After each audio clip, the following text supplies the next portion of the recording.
एक विश्वास से भरी प्रार्थना अंधकार के समस्त बंधकों को तोड़ने का सामर्थ्य रखता है।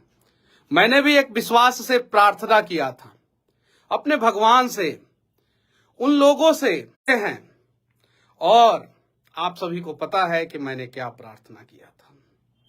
मुझे तोड़ा गया, मुझे परेशान किया गया, मुझे डराया, लेकिन मैं न टूटा, न रुका, न झुका।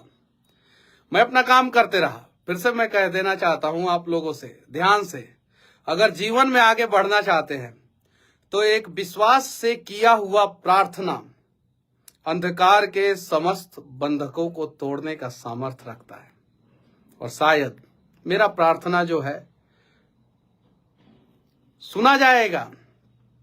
हमारी कहानी हम ही को पता, बर्बाद जवानी हम ही को पता। सब लोग कहते हैं मनीषवा जिंदा दिल हो तुम, सब लोग कहते हैं मनीषवा जिंदा दिल हो तुम, लेकिन मनीषवा कैसे जिंदा दिल है वो मनीषवा को ही पता। बस बिहार में एक तूफान आया हुआ है, और जब से मैं जेल से बाहर निकला हूं वो तूफान ना जाने कितने सारा बवंडर का रूप लेके जो है ना जाने कहां कहां क्या क्या कर दिया है। मान और सम्मान की जब लड़ाई हो ना, सुन लीजिए ध्यान से आप लोग, जब मान और सम्मान की लड़ाई हो, मान सम्मान और अभिमान की लड़ाई हो ना, तो अकेले रह लेना, लेकिन किसी के सामने झुकना मत।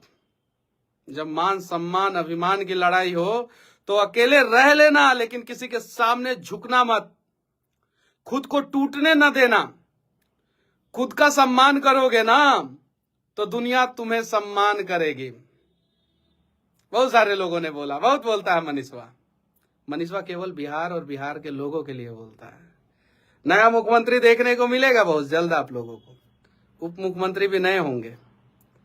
कहानी अभी खत्म नहीं हुई है, अभी तो शुरू कर रहे हैं हम लोग।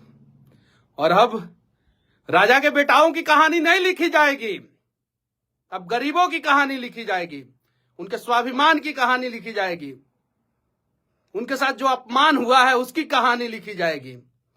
अब बड़े बड़े राइटरों जो है ना, महलों में बैठ के राजकुमार के बारे में नहीं छापेंगे, अब उनकी कहानी छापेंगे जो मान और सम्मान की लड़ाई में अकेला तो रह जाते हैं लेकिन कभी टूटते नहीं हैं। विनती है आप सभी से, किसी को इतना मत दबाओ कि उसके पास उसके अंदर का डर और भय खत्म हो जाए। अभी भी मेरे खिलाफ बहुत सारा साजिश हो रहा है, सारे चीजों से पर्दा हटाऊंगा।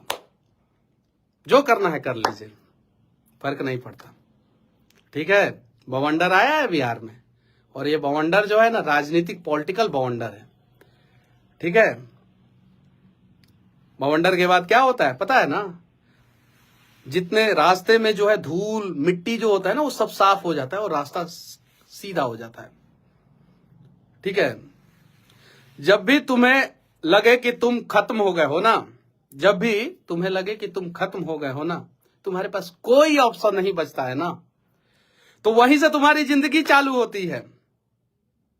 और कुछ लोगों ने सोचा था मनीषवा को जेल में डाल देंगे, इसका सारा ऑप्शन खत्म कर देंगे, एनएसए लगा देंगे, 10-10 मुकदमे लगा देंगे, और अपने तंत्र के सारे बड़े अधिकारियों को उसके खिलाफ जो है इस्तेमाल करेंगे।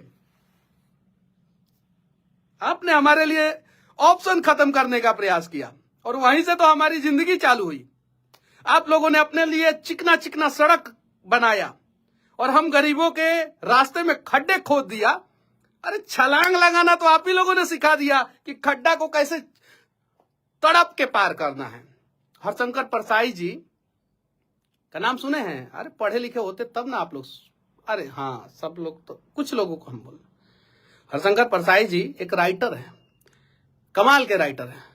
उन्होंने लिखा कि इस पृथ्वी पर जनता की उपयोगिता, लोकतंत्र में इस पृथ्वी पर जनता की उपयोगिता सिर्फ वोट मात्र भर है, और उस वोट से सिर्फ मंत्रिमंडल गठन किया जाता है।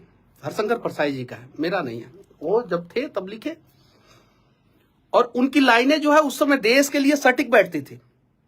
उस समय हरिशंकर प्रसाद जी 70, 80, 90 के दशक में लिखे थे, उसके बाद लिखे, तो उनकी लाइनें उस समय सटीक बैठती थी। अब वो सारी लाइनें जो है बिहार के लिए बैठती है। बिहार के लोगों को आप लोग सिर्फ इतना सोचते हैं कि ये वोट देंगे, हम विधायक, सांसद बनेंगे, मंत्री बनेंगे, मुख्यमंत्री बनेंगे, और जनता की उपयोगिता सिर्फ और सिर्फ 5 साल में एक बार आएगी, और उस समय जाके जो है हम पैर पकड़ के माई बाबू दादा कह के जो है वोट ले लेंगे। अरे सरकार किसी की भी बने, मनीषवा सवाल करेगा आंखों में आंखें डाल के, साजिश कोई भी करे, मुझे फर्क नहीं पड़ता। ये चीज है, बस तैयार हो जाइए।